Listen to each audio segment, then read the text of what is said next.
अस्सलाम वालेकुम व्यूअर्स, मेरा नाम उस्मान। आप जहाँ आपकी खिदमत में हाजिर हूँ। आज का जो मेरा टॉपिक है वो जनरल इलेक्शंस थे, बाई इलेक्शंस थे जो कि पंजाब के अंदर हुए हैं और इनफैक्ट पूरे पाकिस्तान में हुए और बहुत ही ज़बरदस्त इलेक्शन हुए, बहुत ही अच्छा टर्न आउट रहा इस इलेक्शन का। जनरल इलेक्शंस नहीं थे इसलिए लोगों का हजूम या लोगों का क्राउड या टर्न आउट पोल जो है वो उस तरह से नहीं होता, लेकिन बिकॉज ये एक मार्का था जो डिसाइडेड मूवमेंट था कि कौन सी गवर्नमेंट आएगी, कौन सेंट्रल में लीड ले सकता है या पंजाब के अंदर गवर्नमेंट बनाने के काबिल होगा। तो ये वो साइड थी। बेसिकली इट्स एक जंग थी, आपस में एक नज़रिए की जंग थी जो कि पीटीआई ने बहुत अच्छी तरह से इसको जीता है। पीटीआई मुस्लिम लीग नून को और इसकी इत्तेहादी जमातों को इस इलेक्शंस को जीतने के लिए, अपनी गवर्नमेंट कायम रखने के लिए एक अंदाजे के मुताबिक 10 से 13 के दरमियान सीट्स चाहिए थी। टोटल 20 सीट्स के ऊपर इलेक्शन हो रहा था। मरीम नवाज का एक बहुत अच्छा ट्वीट आया। उन्होंने मुस्लिम लीग नून को डायरेक्ट मुखातिब होकर कहा कि जी जो अपनी लैकिंग्स हैं हम इनसे सीखना चाहिए और हमें आगे बढ़ना चाहिए। लोग कहते हैं कि स्टेट्स ने पूरी अपनी मशीनरी यूज़ की। स्टेट अपनी मशीनरी इस तरह से यूज़ नहीं होती। स्टेट की मशीनरी देखें, पाकिस्तान में इलेक्शन जो हैं वो डिफरेंट नेचर के होते हैं, डिफरेंट स्टाइल से होते हैं। इसमें बरादरी सिस्टम आ जाता है। इसमें लोगों के साथ जो लोग की लाइजनिंग जितनी ज़्यादा स्ट्रांग होती है वो लोग ही इलेक्शन यूजुअली जीतते हैं और एक टफ कंपटीशन था। लेकिन एक चीज़ और याद रखनी चाहिए कि ये जो सीट्स थी ये मुस्लिम लीग नून की नहीं थी, ये पीटीआई की सीट्स थी जिनके ऊपर लोगों ने, पीटीआई के लोग जो कि किसी ना किसी तरह से मुस्लिम लीग नून या पीटीआई के वो अरकान जो कि इमरान खान और या उसकी पॉलिटिक्स से तंग थे, उन्होंने दूसरी साइड को सपोर्ट किया और उसके बाद जस्टिस जुडिशरी ने उनके साथ एक डिसीजन लिया और वो डिसीजन ये लिया कि उनको एलिमिनेट कर दिया ना। वो सीट्स थी। तो इसमें मुस्लिम लीग नून ने अगर हारी है सीट्स तो उसमें कोई इतनी बड़ी बात नहीं है, क्योंकि ये सीट्स ऑलरेडी उन्हीं की सीट्स थी, उनका हल्का ज़्यादा था अब और उसमें वो ऑलरेडी।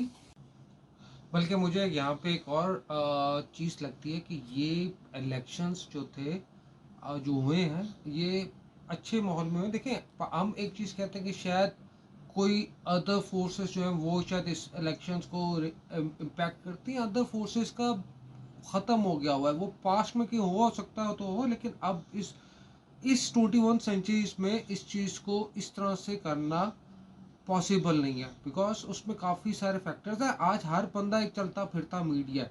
आज मेरे पास भी रिकॉर्डेड कैमरा है, मैं भी एक चलता फिरता मीडिया हूँ। तो वो पॉसिबल चीज़ें नहीं है। इस चीज़ों से खुदारा बाहर निकलो। आप लोग खुद वोट देते हैं, लोग खुद निकलते हैं और आप उसको, जो आपका इलेक्टेबल्स या जो आपके जो चॉइस का मेंबर है, आप उसी को वोट दे के आ रहे होते हो।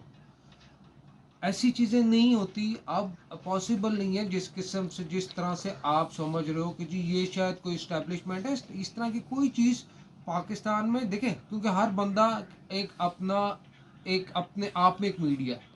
So it's not possible. मेरी नज़र में ये नामुमकिन हो चुका हो। सो अब ये लोगों की जिम्मेदारी और हम सबकी एज सोसाइटी रिस्पॉन्सिबिलिटी है कि हम अच्छे लोगों को आगे लेके आए। जब अच्छे लोग आगे आते हैं, करप्ट लोग नहीं आए, तो ये आपने फैसला करना है कि मुल्क को किस किस डायरेक्शन में लेके जाना है। सबसे बड़ा अलमिया ये है कि हमारे मुल्क में हम हमेशा जो भी इलेक्शन हारता है वो अपनी कोताहियों के ऊपर कभी नहीं जाता, अपना सॉर्ट नहीं करता। क्या मेरी स्ट्रेंथ क्या थी, मेरा वीकनेस क्या थे, मेरे पास अपॉर्चुनिटीज़ क्या क्या और मेरे लिए थ्रेट्स क्या क्या थे। कभी भी हमने विदाउट, अच्छा, किसी भी पार्टी ने आज तक अनफॉर्चुनेटली इस मुल्क के अंदर आके अपना प्लान नहीं दिया कि भाई मैं अगले 5 साल में, अगले 10 साल में ये मेरे टारगेट्स हैं, इनको मैंने अचीव करना। किस मुल्क ने, किस किस भी गवर्नमेंट ने दिया? मैंने तीन तीन प्राइम मिनिस्टर्स अपनी ज़िंदगी में अब तक 10 प्राइम मिनिस्टर्स देख चुका हूँ। लेकिन किसी एक ने भी अपार्ट फ्रॉम मुल्क एक नाजुक दौर से गुजरा है।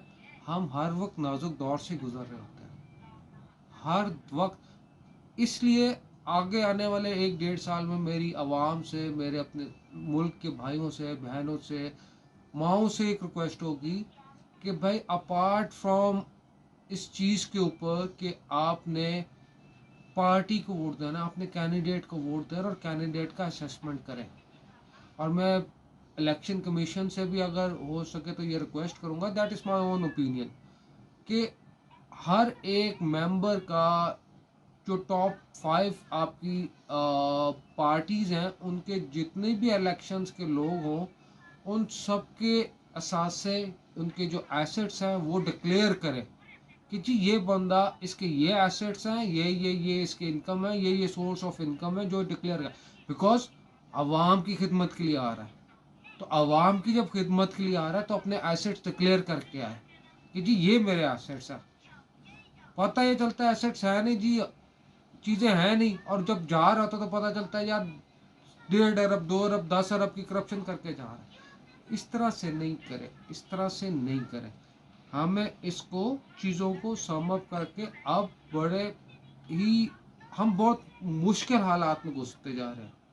अनफॉर्चुनेटली मुझे ये, अल्लाह ना करे ये बातें सही हों, लेकिन मुझे लगता है कि हम एक ऐसे दोराहे पे हैं जहाँ से या तो हम प्रॉस्पेरिटी की तरफ मूव कर सकते हैं, या हम ऐसी खाई में गिर जाएंगे जहाँ से शायद पाकिस्तान का, अल्लाह ना करे ऐसा हो, अल्लाह ना करे, रिपीट माई वर्ड्स, अल्लाह ना करे, अल्लाह ना करे, अल्लाह ना करे। लेकिन अगर इंसान खुद खाई में गिरता है तो फिर उसमें अल्लाह भी कुछ नहीं करता। अल्लाह भी कहता है फिर गिरता है तो गिरे और इसको भी सजा मिले, इसको भी एहसास हो। ये मुल्क हमने बड़ी कुर्बानियों से हासिल किया।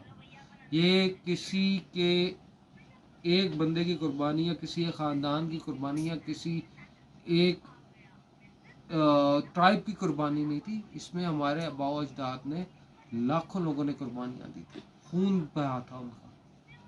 इस मुल्क के अंदर स्टेबिलिटी के अंदर भी जब हम आए हैं तो इसमें भी हज़ारों ऑफिसर्स और जवानों ने शहादतें दी हैं।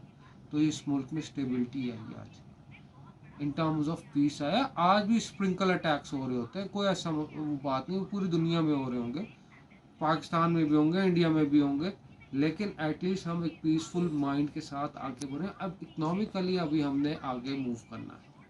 इकनॉमिकली मूव करने के लिए अच्छी पॉलिटिकल पार्टीज, अच्छी लीडरशिप लेके आप ग्रास रूट लेवल से लोगों को उठाएं जिनके किरदार बेबाक हो और इस मुल्क की तरक्की में हम अहम किरदार